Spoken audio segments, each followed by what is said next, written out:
चरणों में रही था उनके दंडवत प्रणाम। श्री श्रीमद् भागवतम दशम स्कंद 25वां अध्याय शुरू होने जा रहा है। 25वां अध्याय।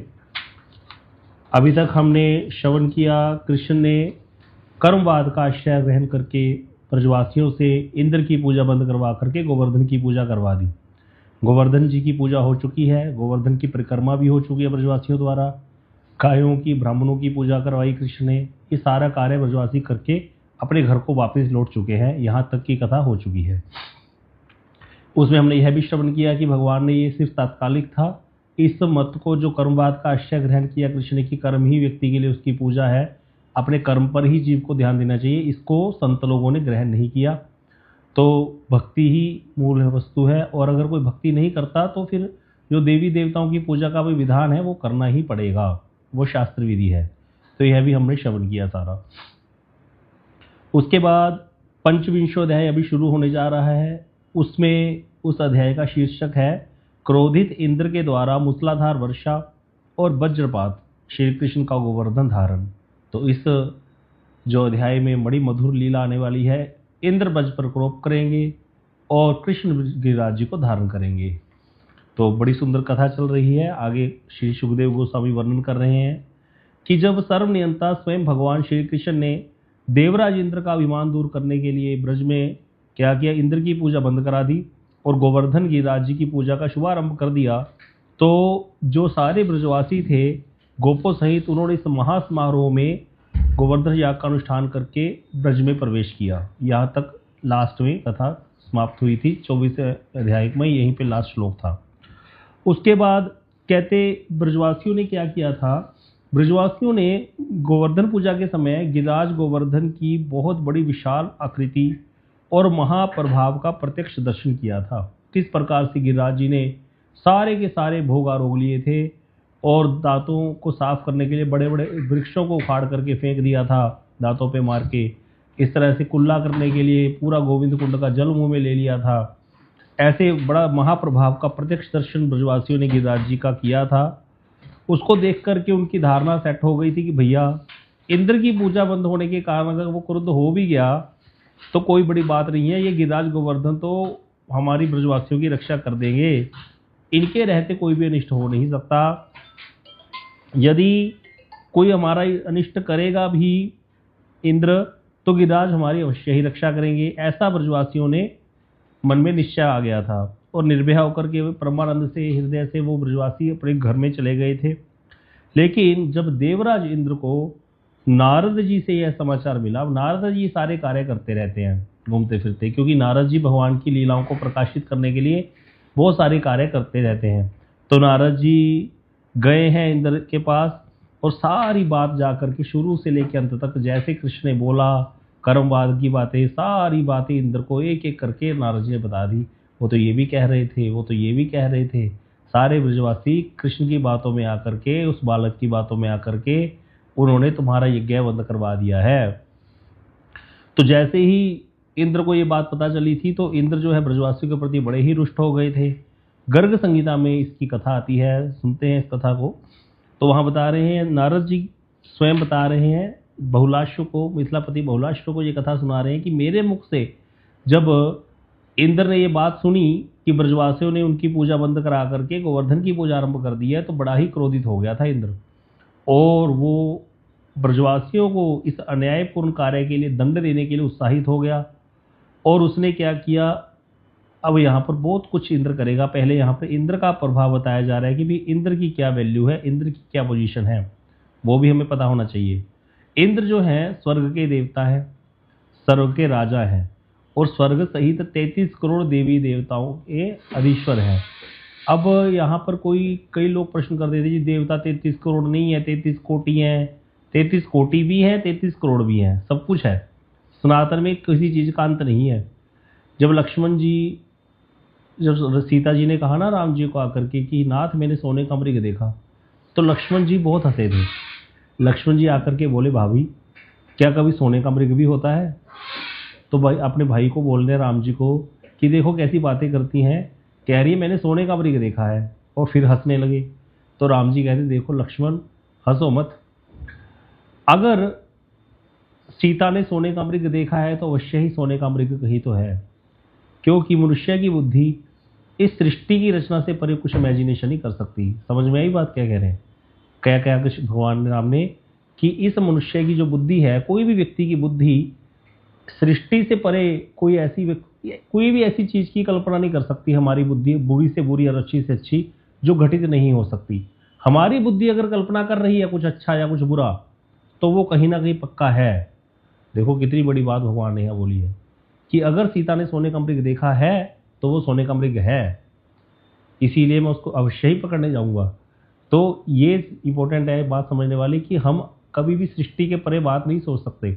कोई व्यक्ति कहे कि भाई हम बहुत बड़े हो गए, सृष्टि के परे की बात सोच लेंगे या असंभव कार्य कर देंगे। असंभव कुछ हो नहीं सकता और संभव तो हो ही रहा है। अनहोनी हो नहीं सकती। अनहोनी का अर्थ ही क्या है? जो नहीं हो सकती। तो इसीलिए देवराज इंद्र जो है वो 33 करोड़ देवताओं के अधीश्वर है। और वायु और संवर्तक जो ये दो नाम हैं, ये प्रलयकाली बादल उनके आज्ञाकारी सेवक हैं। संवर्तक वायु और संवर्तक मेघ। इसके बारे में भी अच्छे से समझेंगे हम, क्या होता है बाद में आएगा। तो इसी ऐश्वर्य के गर्व से गर्वित होने के कारण इंद्र कभी भी यह धारणा नहीं कर सके कि जिनकी इच्छा मात्र से अनंत कोटि ब्रह्मांडों की सृष्टि प्रलय स्थिति हो जाती है, उन स्वयं भगवान कृष्ण ने जिनको पिता के रूप में अंगीकार किया है, वो नंद बाबा और वो ब्रजवासियों का किंचित मात्र भी अनिष्ट करने का सामर्थ्य इंद्र में नहीं है। करोड़ों इंद्रों में भी ऐसा सामर्थ्य नहीं है कि वो ब्रजवासियों को कुछ कर देंगे बाल विवाह का। अतः कहते इंद्र का ब्रजवासियों के प्रति क्रोध करना उनके ऐश्वर्य का गर्व और उनकी दुर्बुद्धिता का ही परिचय है। इंद्र दुर्बुद्धि है और कुछ नहीं है। इसीलिए प्रलयकालीन मेघों को ब्रज में वर्षा करने के लिए और आवाह प्रवाह नाम की वायु होती है, उसको आंधी तूफान लाने का आदेश दिया इंद्र ने।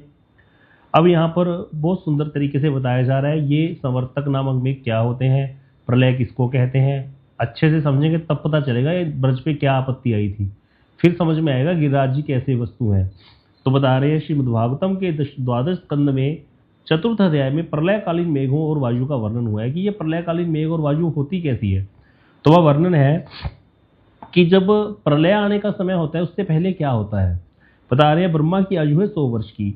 जब ब्रह्मा की आयु समाप्त होती है उस समय प्रकृति से उत्पन्न समस्त वस्तुएं क्या हो जाती है? विनष्ट हो जाती हैं। प्रकृति से उत्पन्न अर्थात जो त्रिगुणमयी वस्तुएं हैं, जो भी जड़ संसार में हमें नजर आ रहा है ये सब त्रिगुणमयी है, सारा कुछ नष्ट हो जाता है। इसीलिए उसको जो प्रलय होती है ब्रह्मा की आयु के बाद, जो 100 वर्ष के बाद ब्रह्मा के पूरे होने के बाद जो प्रलय होती है उसको प्राकृत प्रलय कहते हैं। और उस प्रलय के बाद ब्रह्मा जी भी मर जाते हैं। तो अब बता रहे हैं प्राकृत प्रलय के प्रारंभ में सैकड़ों वर्षों तक पहले भयंकर वृष्टि होती है। मतलब अभी प्रलय हुई नहीं, प्रलय होने से पहले कई सौ साल तक पहले वर्षा होती रहती है लगातार। लोग मर जाते हैं इतने पानी में। फिर सारी धीरे धीरे सारी चीजें जलमय हो जाती हैं, सब कुछ जल में विलीन हो जाता है। उसके बाद क्या होता है, जब सब कुछ जलमय हो जाता है फिर सूर्य की प्रचंड ताप से सारा संसार जलता है। मतलब लोग तो मर ही जाते हैं, जीव जंतु पशु मनुष्य आदि। तो उसके बाद जो वस्तुएं रह जाती हैं, माया जनित वस्तुएं, जो जड़ वस्तु हैं, वो भी जलती हैं सारे ताप से सूर्य के। उसके बाद क्या होता है, 100 वर्षों सैकड़ों वर्षों तक प्रचंड वायु प्रवाहित होती है, तेज वायु चलती है। पहले वर्षा, फिर सूर्य, फिर वायु चलती है। उसके बाद आकाश, जिससे वायु चलने से आकाश क्या हो जाता है, धुएं और धूल से आच्छादित हो जाता है। फिर कहते हैं मेघ इकट्ठे हो जाते हैं आकाश में, और मेघ क्या करते हैं, घोर वर्षण गर्जन करते हुए सैकड़ों वर्षों तक मूसलाधार वर्षा करते रहते हैं। तो इस तरह कहते हैं प्रलय काल का एक नाम संवर्त भी है, संवर्त। तो इसीलिए प्रलय काल में जो वायु प्रवाहित होती है उसका नाम भी संवर्तक वायु है, और जो प्रलय काल में मेघ वर्षा करता है उसका नाम भी संवर्तक मेघ है। तो वो जो संवर्तक मेघ और जो वो संवर्तक वायु थी उसको ही प्रलयकालीन वायु और मेघ को इंद्र ने बुलाया है, और क्रोध से कांपते हुए उसने ब्रज भूमि को ध्वंस करने का आदेश दिया है। सोचो, जो प्रलयकालीन वायु, जो प्रलयकालीन मेघ पूरे संसार का, पूरी सृष्टि का ही लय कर देते हैं, उन प्रलयकालीन वायु और मेघों को इंद्र ने ब्रज पे भेज दिया। ब्रज कितना हिस्सा है, उस ब्रज को नष्ट करने के लिए इंद्र ने भेज दिया है। और कहा कि ये बनवासी जो गोपगण हैं, ये गो समृद्धि, गाय की समृद्धि के कारण और धन रत्न आदि संचित करने के कारण बड़े गर्वित हो गए हैं। धन मद में ऐसे विवेक शून्य हो गए हैं, कहता इंद्र कहता कि ये सामान्य नर बालक की बातों में आकर, कृष्ण की बातों में आकर के मेरा अपमान करेंगे। ये इन्होंने किंचित मात्र भी संकोच नहीं किया। अतः अपनी मूर्खता और देवताओं की उपेक्षा करने का उपयुक्त दंड इनको भोगना ही पड़ेगा। इसीलिए कहते हो, इन ब्रजवासी गोपों की मूर्खता के विषय में क्या कहा जाए। जिस प्रकार जड़ कर्मवादीगण अनित्य कर्मों को ही भवसागर से पार जाने की नौका समझ करके उसका आश्रय ग्रहण करते हैं। जो कर्मवादी होते हैं, जैमिनी का सिद्धांत क्या है, कर्म ही ईश्वर है।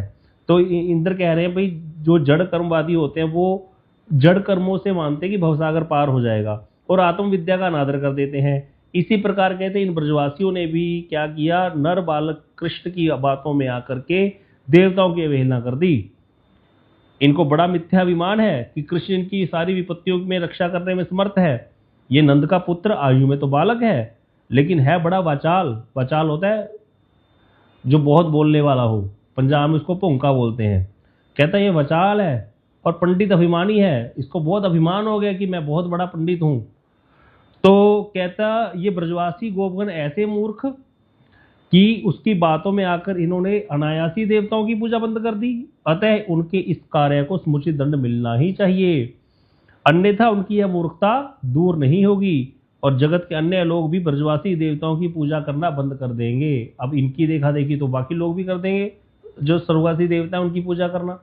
तो इसीलिए इंद्र जो है कह रहा, स्वर्ग के ऐश्वर्य के मद में मत्त होकर के ब्रजवासियों की नहीं, केवल सर्वेश्वर श्री कृष्ण को भी सामान्य नरबालक जान करके उनकी विविध प्रकार से अवज्ञा करने लगा और अवहेलना करने में संकोच नहीं किया। इतना उल्टा पुल्टा बोला है कृष्ण को। तो कृष्ण के अवतार अब यहाँ पर बताया जा रहा है कि इंद्र को क्या पता है और क्या नहीं पता, ये भी समझने वाली बात है। ये सब चीजें हमें ध्यान में रखनी चाहिए। कहते जब कृष्ण के अवतार ग्रहण करने का समय हुआ था ना, उससे पहले जब पृथ्वी आक्रांत हो गई थी दैत्यों के कंस के अत्याचार से, तो पृथ्वी दैत्यों के भीषण उत्पात से व्याकुल होकर के ब्रह्मा जी की शरण में गई थी, गाय का रूप धारण करके। ये सब चीज हमने कृष्णा सीरियल में सबने देखा भी होगा। और ब्रह्मा जी और इंद्रादि देवताओं को साथ लेकर के, सारे देवता को साथ लेकर ब्रह्मा जी कहाँ गए थे, क्षीर सागर के तट पर। क्षीर सागर के तट पर गए थे और वहां पर उनको भगवान जो क्षीरोदशाई विष्णु है, क्षीर सागर में रहते हैं, उनके दर्शन नहीं हुए थे। समाधि योग में उन्होंने ब्रह्मा आदि देवताओं ने क्षीरोदशाई विष्णु की आदेश वाणी सुनी थी, मतलब सिर्फ वाणी सुनी थी, वो भी किसकी, क्षीरोदशाई विष्णु की। और क्षीरोदशाई विष्णु कौन है वो बाद में समझाएंगे। इंद्रादि देवताओं को संबोधित करते हुए क्षीरोदशाई विष्णु ने तब समझाया था, भैया स्वयं भगवान कृष्ण अति शीघ्र ही यदुवंश में अवतार लेंगे और भगवान की लीलाओं में सहायता करने के लिए तुम सभी अपने अपने अंश से यदुवंश में जन्म ग्रहण करोगे। जब वहां पर ब्रह्मा जी गए थे ना, इसका अच्छे से वर्णन है गर्ग संहिता में। तो ब्रह्मा जी जब वहां द्वार पे खड़े थे ना, तो द्वारपालों ने पूछा था भाई कौन हो, तो कहता मैं ब्रह्मा हूँ। ब्रह्मा जी कहते, वो भगवान के द्वारपाल कहते वहां विष्णु के जो द्वारपाल थे क्षीरोदशाई विष्णु के, कौन से ब्रह्मा हो तुम। अंदर जाके उन्होंने किसी को बोला होगा कि कोई ब्रह्मा जी आए हैं बात करने, तो उन्होंने कहा जाके पता करके आओ कौन से ब्रह्मांड के कितने मुख वाले ब्रह्मा हो। फिर ब्रह्मा ने बताया था मैं अमुक ब्रह्मांड का 4 मुख वाला ब्रह्मा हूँ और मेरे साथ देवता भी आए। तब ब्रह्मा को हैरानी हुई थी, अच्छा इसका मतलब और ब्रह्मा भी हैं, ज्यादा मुख वाले, छोटे कम मुख वाले, ज्यादा मुख वाले, और भी देवता इत्यादि होते हैं। तब फिर ब्रह्मा को भगवान के दर्शन ही हुए थे क्षीरोदशाई विष्णु के भी, उनको सिर्फ आवाज सुनाई दी थी। तो सोचो उस समय जब ये बात बोली थी क्षीरोदशाई विष्णु ने कि भगवान कृष्ण, स्वयं भगवान कृष्ण बोला था, स्वयं भगवान कृष्ण मतलब हम सबके मूल जो स्वयं भगवान कृष्ण है वो अति शीघ्र ही यदुवंश में अवतीर्ण होंगे। अतः भगवान की लीलाओं में सहायता के लिए तुम सारे देवता अपने अपने अंश से यदुवंश में जन्म ग्रहण करो, ऐसा बोला था। और इससे यह स्पष्ट जाना जाता है, यहाँ पर विश्वनाथ चक्रवर्ती पाद जी कह रहे हैं, श्री कृष्ण के यदुवंश में अवतीर्ण होने के विषय में इंद्र अनजान नहीं है। इंद्र को पता है कि कृष्ण यदुवंश में अवतीर्ण होंगे, हुए हैं, ये बात इंद्र जानता था। क्यों? किंतु ऐश्वर्य का ऐसा है, कहते ऐश्वर्य का ऐसा मोह हो गया इंद्र को कि जिसके कारण इंद्र सब कुछ भूल करके स्वयं भगवान को ही सामान्य नरबालक समझ रहा है। इसको समझना पड़ेगा, ऐसा होता है। आपको कि ऐसे कैसे हो सकता है कि व्यक्ति को पता भी है और फिर वो ऐश्वर्य के मत में कृष्ण को बालक समझ रहा है। ऐसा हमने देखा है, ऐसा हमने कईयों को देखा। प्रभु जी कथा करते हैं, प्रभु जी से कथा सीख करके एक व्यक्ति कथा करने लग गया और वो बाद में प्रभु जी की निंदा करने लग गया। बोलता था प्रभु जी को क्या पता है, जो मैं बता सकता हूं मुझे ही पता है सारा कुछ। तो अब सोचो जिसने प्रभु जी से सीखा, प्रभु जी के पास रह करके सीखा सब कुछ, और भजन कर रहा है, चलो भाई भजन कर रहे हो अच्छी बात है, शरीर को कस के तुम, तो कोई बात होती तो वो प्रभु जी के साथ अपना कंपैरिजन करने लग गए थे। वो प्रभु जी हमारे एक। तो ये होता है स्वयं, जबकि उनको सब पता है कि जिनको सामने मैं ये बात कर रहा हूँ कि इनको भी सब पता है कि इन्होंने कहाँ से ज्ञान इनको मिला है, लेकिन फिर भी जो ज्ञान का अभिमान होता है वो व्यक्ति को अंधा कर देता है। इसीलिए ये चीज़ बहुत ज़्यादा हमको क्लियर होनी चाहिए कि कहीं हम अज्ञान में तो नहीं घूम रहे, ज्ञान के अभिमान में तो नहीं घूमे जा रहे। भक्ति की कसौटी क्या है, भक्ति किसी के अंदर है कि नहीं है, इसकी पहचान कहाँ से होगी? कितने उसको शास्त्र याद है, आप सब बताइए, उत्तर दीजिए इसका। कितने उसको शास्त्र याद है, कितना उसका ये प्रवेश है शास्त्रों में, कितनी ज़्यादा बढ़िया मधुर कथा कर सकता है, इससे होगा? या कितनी ज़्यादा माला करता है, इससे होगा? या कितनी परिक्रमा करता है, सारा दिन 24 के 24 घंटे भजन में लगा रहता है, इससे होगा? कौन सी चीज़ है जिससे हम ये जानेंगे कि व्यक्ति भक्त है? ज्ञान से जानेंगे, उसके दैन्यता से होगा प्रभु जी, दैन्यता प्रभु जी, सिर्फ दैन्यता से होगा, बाकी कुछ। दैन्य ही भक्ति की कसौटी है, ओनली दैन्य। जितनी दीनता हमारे अंदर होगी उतनी भक्ति हमारे अंदर है। अब दीनता किसको कहते हैं, इसका थर्मामीटर सुन लो, मैं तो फेल हूँ उसमें। दीनता का थर्मामीटर बाबा महाराज ने बताया था कि दीनता किसको कहते हैं, कि कब जानना कि हमारे अंदर दीनता आ गई है, कि जब अब मान लो कोई सभा चल रही है, अभी यहाँ पर 74 लोग ज्वाइंट बैठे हैं, भाई कथा चल रही है, इसी में आप लोग सबको बोलने का अधिकार है, कोई भी माइक खोल के बोल सकता है। इस समय सब लोग मुझसे कथा सुन रहे हैं, कहीं ना कहीं मेरे अंदर कथा करने वाली वो बात है कि मैं कथावाचक हूँ और आप सारे सुन रहे हो, श्रोता वक्ता वाला चल रहा है। इस समय कोई व्यक्ति माइक ऑन करके कुछ मेरे बारे में ऐसी बात बोल दे मेरी, जो किसी को पता नहीं है लेकिन मेरी कुछ गिलानी की बात है, तो उस समय मेरे को क्या फील होगा कि इससे अच्छा तो मैं मर ही जाता। सबके सामने मेरे किसी दोष की चर्चा इसने कर दी, है ना, तो ऐसा वाला फील आएगा कि नहीं आएगा? आएगा ही आएगा। तो बाबा महाराज कहते थे जैसे कोई सभा लगी हो, उसमें कोई व्यक्ति किसी का दोष कह दे, और वो सभापति का दोष कह दे या किसी बड़े व्यक्ति का दोष कह दे, उसको क्या गिलानी होगी उस समय? अरे इतनी बड़ी बात मेरी यहाँ पर सबके सामने कर दी इसने, मेरा जो क्या कहते हैं छिद्र था वो सबके सामने आ गया, इससे अच्छा तो मैं मर ही जाता। और ऐसी ही गिलानी अगर तुम्हारी कोई प्रशंसा करे तब तुमको होने लग जाए, एक्चुअल में वैसी वाली गिलानी तुमको तब हो जब तुम्हारी कोई प्रशंसा करे कि आप तो बहुत अच्छी कथा करते हो प्रभु जी, आपकी कथा का सुन के तुम्हें बड़ा आनंद आता है, हमें सब कुछ याद हो जाता है, वैसे तुम्हें कुछ याद ही नहीं होता था। और तुम्हें ऐसी गिलानी हो जाए उस समय कि एक बात सुनने से पहले मैं मर क्यों नहीं गया, बस उस समझ लेना तुम्हारे अंदर भक्ति आ गई है, तुम्हारे अंदर दीनता आ गई है। ये तो हमारे अंदर होता नहीं है, मुश्किल है बड़ा। ये थर्मामीटर है, बाबा महाराज बोलते हैं ये थर्मामीटर है, इसको लगा लिया करो, देख लिया करो कि कितनी हमारे अंदर भक्ति है। भक्ति करना आसान नहीं है, क्योंकि भक्ति का अर्थ है दैन्य। दीनता कितनी है अंदर हमारे, कितना हम सहनशील है, थोड़ी सी भी बात हम बर्दाश्त नहीं कर पाते, थोड़ी सी भी बात, हल्की सी भी। तो इसीलिए भक्ति करना आसान नहीं है। अब हमारे हाथ में क्या है फिर, अब हमारे अंदर सहनशीलता भी नहीं तो क्या करे, करना कुछ नहीं है, बस साधन भजन करते रहो, सुकृतियां अर्जित करते रहो।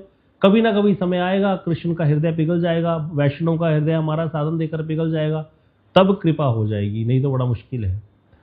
तो इसीलिए ये आसान नहीं है। तो यहाँ पर ये जो बात आई थी ना कि ऐश्वर्य का ऐसा मोह है कि इंद्र सब कुछ भूल करके स्वयं भगवान को ही सामान्य नरबालक समझ रहा है, तो ऐसा होता है? पढ़ के ऐसे लगेगा किसी को, ऐसे कैसे हो सकता है? जब इंद्र गया था ब्रह्मा जी के साथ, देवताओं को साथ लेकर ब्रह्मा जी गए तो उस समय भी उनकी कृष्ण के साथ तो बात ही नहीं हुई। कृष्ण के अंश है बलदेव प्रभु, बलदेव प्रभु कृष्ण के द्वितीय रूप है, अंश नहीं बोलना चाहिए, द्वितीय रूप है। बलदेव जी से फिर 3 अवतार होते हैं, पुरुषावतार, कामदशाई विष्णु, गर्भोदशाई विष्णु, क्षीरोदशाई विष्णु। ये क्षीरोदशाई विष्णु 5वें नंबर पे हुए कि नहीं हुए कृष्ण के बाद? कृष्ण से बलदेव, बलदेव से 3 पुरुषावतार, उन 3 पुरुषावतारों में तीसरे नंबर पे क्षीरोदशाई विष्णु है, जो क्षीर सागर में शयन करते हैं। तो कहाँ पर क्षीरोदशाई विष्णु और कहाँ पर कृष्ण? गोलोक धाम में। और गोलोक धाम के कृष्ण का दर्शन भी नहीं हुआ था, क्षीरोदशाई विष्णु का भी दर्शन नहीं हुआ था, केवल आवाज सुनाई दी थी देवताओं को, ब्रह्मा जी को, देवताओं सहित। उस समय इंद्र को पता चल गई थी, कान में उसके भूसा नहीं भरा हुआ था, उसको समझ आ गई थी कि भगवान अवतार लेंगे, स्वयं भगवान अवतार लेंगे, और हमको आदेश हुआ है तुम जाकर यदुवंश में जाकर के तुम भी वेश बदल के अपना अपना बंदर बंदर बन जाओ, कुछ ना कुछ बन जाओ, जाके वहाँ थोड़ी बहुत हेल्प कर दिया करना, पानी वानी भर दिया करना। लेकिन इंद्र ऐसा गर्व में गर्वान्वित हो गया कि सब कुछ भूल गया ऐश्वर्य के मद में, और कहते कृष्ण को नर बालक समझ रहा है। आगे और बताएंगे श्री विष्णु चक्रवर्तीपाद जी, कहते इतनी डांट खा के भी ना सारा कुछ, कभी देखना क्या हाल होने वाला है इसका। उसके बाद भी इंद्र सुधरा नहीं। बाद में जब फिर भगवान गए हैं पारिजात वृक्ष लेने, जब सत्यभामा वाला केस सबको पता होगा, सत्यभामा ने कहा था मेरे को चाहिए था पुष्प पारिजात वृक्ष, तो उस समय भी इंद्र ने पंगा लिया भगवान के साथ। उस समय भी ये ऐश्वर्या का मद ऐसा मद होता है, व्यक्ति को बिल्कुल अंधा बना देता है। बाप को बाप नहीं समझने देता, गुरु को गुरु नहीं समझने देता। इसलिए बाबा के गुरुदेव शीला प्रियाश्रमदास बाबा जी महाराज बोलते थे, सुंदर स्त्री और सेठ व्यक्ति कभी किसी के गुरु नहीं बन, चेले नहीं बन सकते, हमेशा गुरु बनेंगे। देख लेना, कहते कभी कभी किसी के चेले नहीं बनते। सेठ लोग और सुंदर स्त्री, दो लोग कभी किसी के चेले नहीं बनते, हमेशा अपनी ही उसमें घूमते रहते हैं ये जाकर के।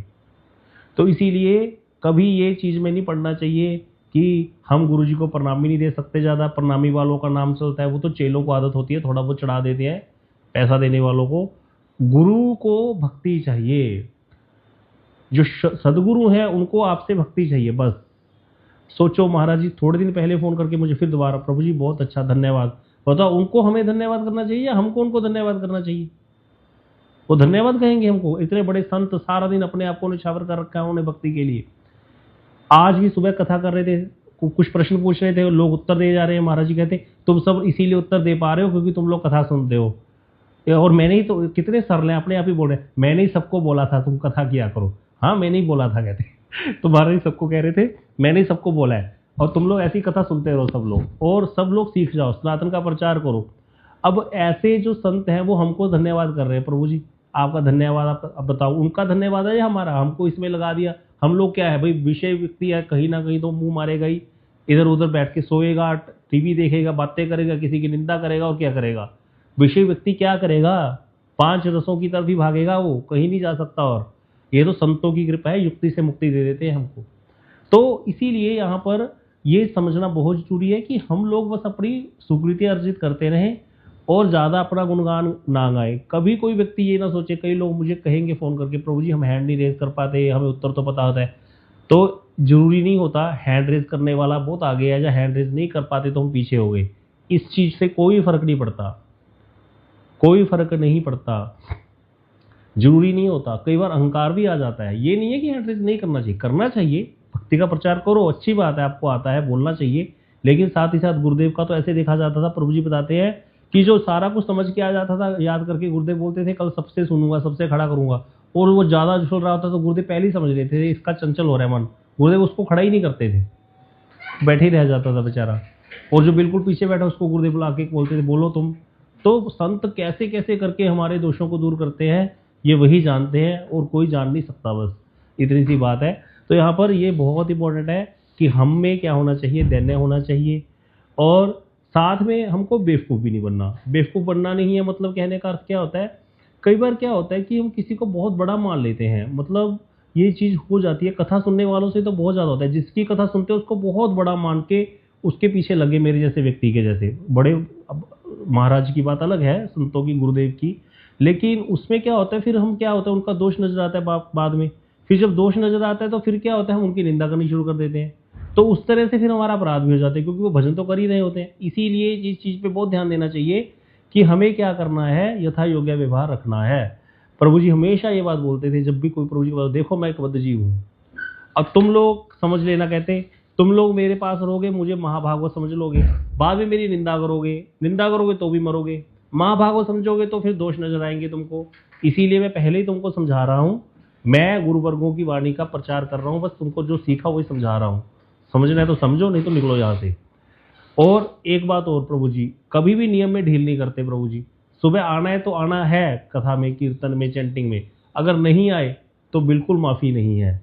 आप कहीं और मठ में चले जाओ, बहुत जगह ऐसे मठ हैं जहाँ स्लीपर क्लास चलता है, कहते सोते रहो, कोई नहीं रोकेगा आपको, लेकिन यहाँ नहीं चलेगा, मेरे सामने नहीं चल सकता, क्योंकि ये इस चीज को मैं दोष मानता हूँ। प्रभु जी कहते मैं अपने सामने मैं ऐसी चीज नहीं देख सकता। तो ये बात उन्होंने साफ कर दी थी बिल्कुल, अब आपको रहना है रहो, जाना है जाओ, कोई दिक्कत नहीं है। तो कहते थे आओगे तो क्या बोलते थे, वेलकम, और जाओगे तो भीड़ कम। जाओगे तो मेरे से पैसे ले जाओ ऑटो के, तुम्हारे को दे दूंगा, जाओगे तो भीड़ कम, आओगे तो वेलकम। वेलकम भी बहुत है आपका, वेलकम कितना आप सोचो, इतना पीछे पड़ जाते हैं। प्रभु जी आप कभी कभी मुझे भी कहते थे ना कि प्रभु जी आप डांटते नहीं हो, आपको पता नहीं है गौरांग सुधा ग्रुप वालों का क्या हाल होने वाला है। अभी तो उसमें ग्रुप में मैसेज भी नहीं जा रहा, सबको पता होगा क्या हाल होने वाला है, अभी 5-4 महीने में आपको पता चल जाएगा। प्रभु जी वैष्णव ऐसे पीछे पड़ जाते हैं ना, व्यक्ति सोचता है मेरे पीछे पड़ गए, मैं कैसे पीछा छोड़ाऊं। सच बता रहा हूँ, प्रेम सिंगला जी को पूछ लो, अभी आज बेचारे सुबह से लगे पड़े हैं माला करने। तो ये ऐसा होगा। तो प्रभु जी को एक वैष्णव को हमने कहते सुना था, कहता आप तो मेरे पीछे ही पड़ गए। वो किचन में घुस रहे थे, प्रभु जी उसको पीछे कुछ पूछ रहे थे, तो वो प्रभु जी जो किससे बात ही नहीं करते, वो मुंबई चला गया बेचारा छोड़ के मठ। अब तो कहने का अर्थ क्या है, अपराध हो गया उससे गलती से प्रभु जी का कोई। तो ये होता है, वैष्णव हमेशा हमारा कल्याण चाहते हैं। जब उन्होंने हमें पकड़ लिया, उन्होंने हमें अंगीकार कर लिया, तो वो दोष बर्दाश्त नहीं करेंगे, वो निकालेंगे ही सारे दोषों को।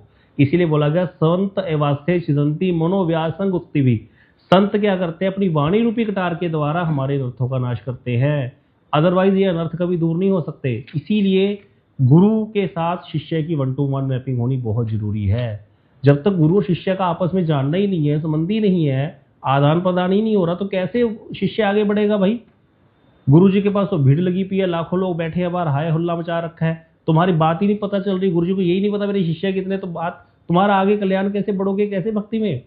इसीलिए आप लोग जो जो कीर्तन सीख रहे हो, ये जो कथाएं, ये जो नाम, ये सारी चीजें जो आपको साधन में जब उच्च कर देंगी, तो अपने आप गुरु की दृष्टि अपने आप हमारे ऊपर आएगी, अपने आप आएगी, लाखों की भीड़ में भी पहचान लेंगे, क्योंकि वो संत वैष्णव है। अगर तो वो नेचुरल है, वो अपने आप ही पहचान लेंगे हमको। इसीलिए सब कुछ सीखना हमारे लिए बहुत जरूरी है। हमें कीर्तन आते हो, हमें कथाएं आती हो, हमें नाम जब हमारा जो साधन भजन है बड़ा प्रगाढ़ होना चाहिए। और उसमें हानि भी क्या है, फायदा ही अच्छा काम ही कर रहे हो भाई, विषय वार्ता से बच रहे हो, और क्या चाहिए। अगर नहीं भी बुलाया, कभी नहीं भी जा सके वैष्णव के आगे, तो भी क्या बड़ी बात है, सीख तो गए ना, सब कुछ बढ़िया है ना, अपने जीवन को नियमित कर लिया, और क्या चाहिए। तो इसीलिए इन चीजों में कभी भी लिथार्जिक नहीं होना चाहिए, आलस्य नहीं करना चाहिए। सुबह की चैंटिंग क्लास, कथा, कीर्तन, ये सब हमारे नियम बना लो जीवन में। जब आत्मा शरीर छोड़ेगी, यही कार्य करती फिरेगी। देखना, आत्मा आदत पड़ गई ना, सूक्ष्म शरीर मान लो विध्वंस नहीं भी हुआ, तो मन वही करेगा, चल भाई चैंटिंग का समय हुआ है, मान लो शरीर छोड़ भी दिया, शरीर तो जड़ है पड़ा रहेगा, लेकिन आत्मा वही कार्य करेगी। मन बुद्धि चित्त और अहंकार तो साथ ही जाएगा।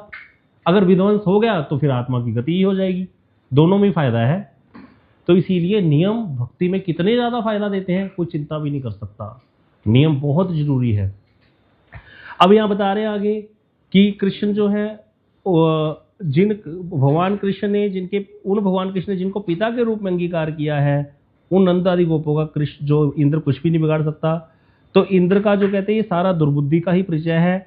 अब यहाँ पर इंद्र के बारे में आगे जो बता रहे हैं कि इंद्र जो है सब जानता था, अभिमान के कारण इंद्र ने जो कहा, वाग की देवी सरस्वती देवी जो वाग की क्षत्री देवी हैं, उन्होंने इन सारे श्लोकों को इंद्र ने बहुत उल्टा पुल्टा बोला है भगवान को। तो ये वचनों का ब्रजवासियों के लिए महात्म्य, ब्रजवासियों का महात्म्य ही सूचक किया है। इसको कैसे समझेंगे, ऐसे समझेंगे जैसे वो एक मूवी आई थी ना मुकेम्बो खुश हुआ वाली, तो उसमें वो मुकेम्बो, मान लो मुकेम्बो है, अब मुकेम्बो गुंडा है बड़ा वाला, अब मुकेम्बो के सामने को मुकेम्बो को गाली दे दे, तो जो मुकेम्बो के पास लोग खड़े हैं तो वो क्या करेंगे, नहीं नहीं ये नहीं कह रहा, ये कह रहा है कि मुकेम्बो बहुत बड़े हैं, वो मुकेम्बो जैसा कोई हो ही नहीं सकता।